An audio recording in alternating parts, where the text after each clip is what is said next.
Why do recruiters reach out to you, say that they're really interested in your background, and then ghost you? My name's Joel Algie. I've been in the recruitment space for coming up to a decade, and I'm going to explain to you why this happens so much. The first thing to remember is there are two different types of recruiters, other than good and bad recruiters. There are agency recruiters. These are third-party recruiters that work with a lot of different companies to fill their urgent positions. And there are internal recruiters that represent the company directly. For example, that Amazon might have an internal recruiter. An internal recruiter for Amazon will only fill Amazon positions, whereas an agency recruiter might work with Amazon, Nike, Google, and a ton of other companies.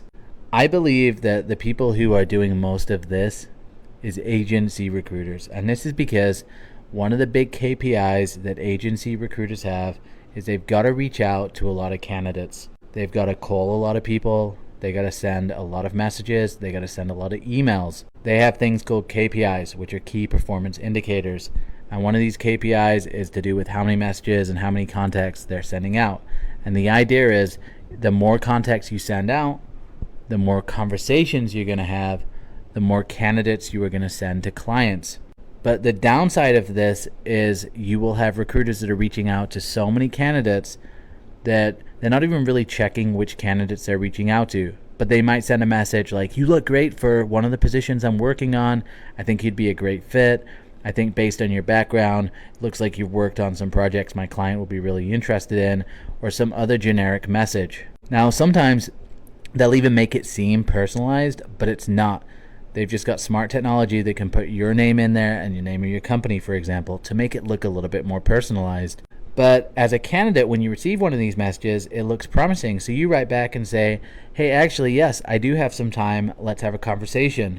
Then the recruiter looks at your profile and they realize they don't actually have anything and that they just reached out to you because they were sloppy and they needed to get a candidate reach out to hit their KPIs for the week.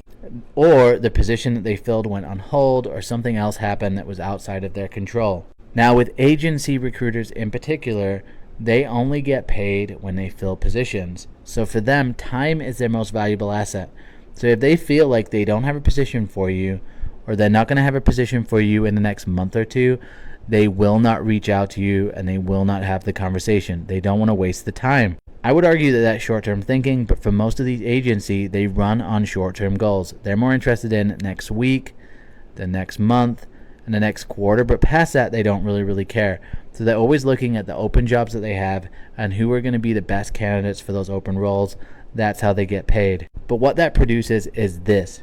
This is where they reach out to you and then they completely ghost you.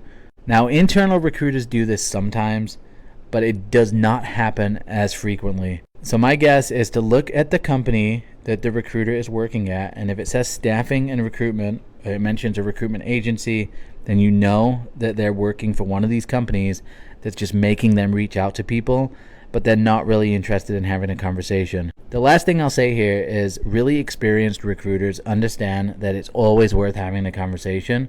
And so 9 times out of 10, they still will have a conversation with you because they want to network and they understand the power of long-term relationships.